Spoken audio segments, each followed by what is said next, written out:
बादशाह ने साकी को ख्वाब की ताबीर मालूम करने के लिए हजरत यूसुफ अलैहिस्सलाम के पास भेजा। हजरत यूसुफ अलैहिस्सलाम ने इस ख्वाब की ताबीर ये बताई कि 7 बरस तक तुम लगातार खेती करते रहोगे। इन 7 बरसों में गल्ले की फरावानी खूब होगी और उसके बाद 7 बरस बहुत सख्त मुसीबत के आएंगे और सख्त कहत पड़ जाएगा, एक दाना भी बाहर से नहीं आएगा। इन 7 सालों में वही गल्ला काम आएगा जो पहले 7 सालों में जखीरा रखा किया होगा। हज़रत यूसुफ अलैहिस्सलाम के इस पूरे किस्से में इस बात का इंकिशाफ होता है कि ख्वाब मुस्तकबिल की निशानदही का जरिया है। ख्वाब में हज़रत यूसुफ अलैहिस्सलाम की बयान करदा ताबीर के मुताबिक 14 साल का मुस्तकबिल सामने आ गया। गौर व फिक्र के बाद दूसरी बात ये जाहिर होती है कि आम आदमी भी मुस्तकबिल के आईनादार ख्वाब देखता है। ये बिल्कुल अलग बात है कि इल्म ताबीर ख्वाब पैगम्बरों का मौजज़ा है। इसी तरह हमने यूसुफ अलैहिस्सलाम को उस मुल्क पर सल्तनत अता फरमाई और उसको ख्वाब की ताबीर का इल्म सिखाया।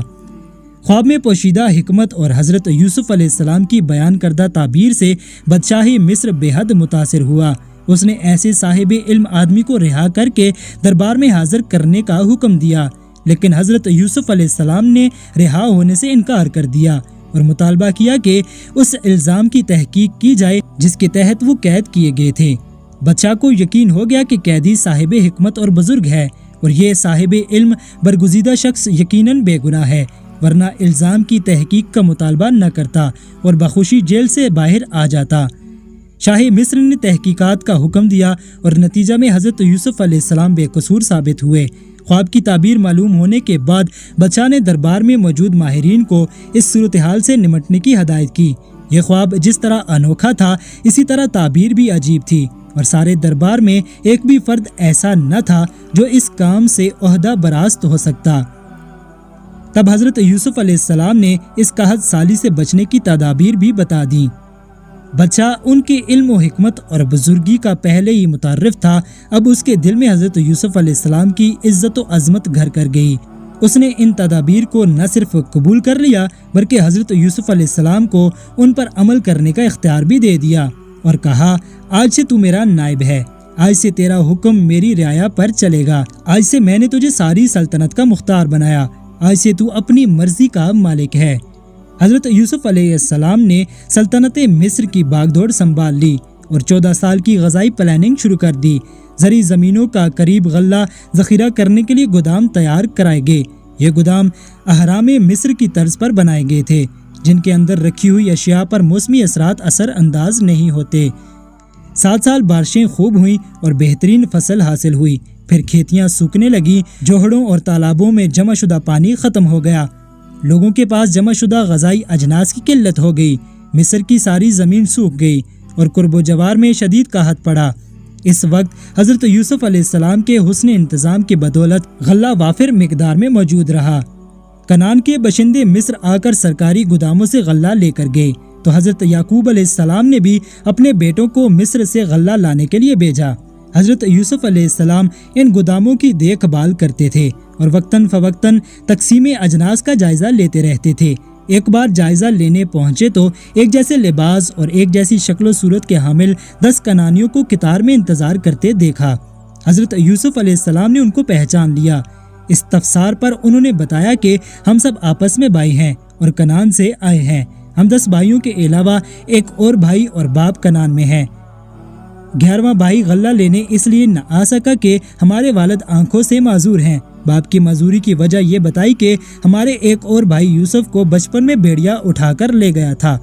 बाप को उससे बेइंतहा मोहब्बत थी और वो उसके गम में रोते रोते बिनाई से महरूम हो गए।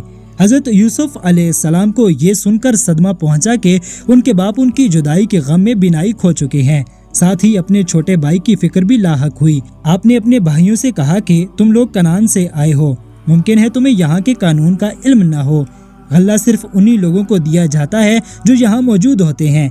इस बार तुम लोगों को मजदूर बाप और भाई के हिस्से का गल्ला दे दिया जाता है, लेकिन आइंदा जब गल्ला लेने आओ तो अपने बाप और भाई को भी साथ लेकर आना। भाइयों ने कहा कि हमारे वालिद तो बेटे के गम में गोशा नशीन हो गए हैं, दूसरा ये कि वो आंखों से भी माजूर हैं, उनके लिए हम माजरत ख्वाह हैं چھوٹا بھائی باپ کی خدمت میں لگا رہتا ہے اور وہ بھی اسے خود سے دور کرنا گوارا نہیں کرتے۔ حضرت یوسف علیہ السلام نے باپ کی معذوری کا عذر قبول کر لیا، لیکن بھائی کے نہ آنے کی وجہ کو قبول نہ کیا اور کہا کہ تمہارے بھائی کو اپنے حصے کا غلہ لینے کے لیے یہاں آنا پڑے گا، اور اگر وہ نہیں آیا تو تم کو بھی غلہ نہیں دیا جائے گا۔ مصر سے واپسی پر تمام بھائی اپنے نابینا باپ کے پاس پہنچے اور انہیں والی مصر کے حکم سے آگاہ کیا۔ حضرت یعقوب علیہ السلام نے ان کی بات سن کر کہا، کیا تم پر اس طرح اعتماد کروں جس طرح اس کے بھائی یوسف کے معاملے میں کر چکا ہوں؟ حضرت یوسف علیہ السلام کی جدائی کے بعد حضرت یعقوب علیہ السلام کے دل کا سکون بنیامین تھا۔ آنکھوں کی روشنی سے محروم ہونے کے بعد بنیامین ہی باپ کی ضرورت کا خیال رکھتا تھا۔ حضرت یوسف علیہ السلام کے سوتیلے بھائی باپ کا جواب سن کر شرمندہ ہوئے اور بڑے بھائی نے نہایت عاجزی سے کہا، آپ کو ہم پر اعتماد نہیں رہا، لیکن ہم مجبور ہیں۔ اگر آپ نے بنیامین کو ہمارے ساتھ نہیں بھیجا تو وہ کسی کو بھی غلہ نہیں دیں گے۔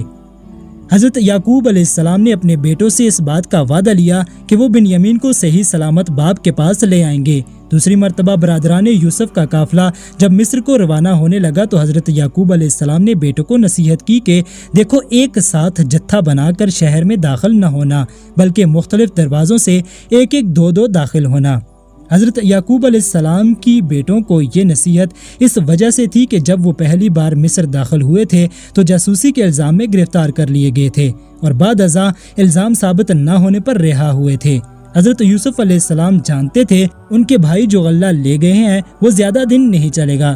انہوں نے اندازہ لگایا تھا کہ اتنی مدت کے بعد بھائیوں کو دوبارہ غلہ لینے کے لیے آنا چاہیے۔ بھائی کے انتظار میں وہ شہر کے باہر چکر بھی لگایا کرتے تھے۔ بالآخر برادران یوسف پہنچ گئے اور باپ کی نصیحت کے مطابق الگ الگ دروازوں سے داخل ہوئے اور پھر ایک جگہ جمع ہو گئے۔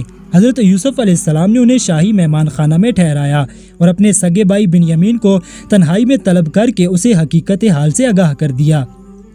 باپ کی خیر خبر معلوم کی، اپنی ساری روداد سنائی، باپ سے جدائی سے لے کر اب تک کا سارا قصہ بھائی کو سنایا اور تاکید کی کہ دوسرے بھائیوں پر اس راز کو اشکار نہ کیا جائے۔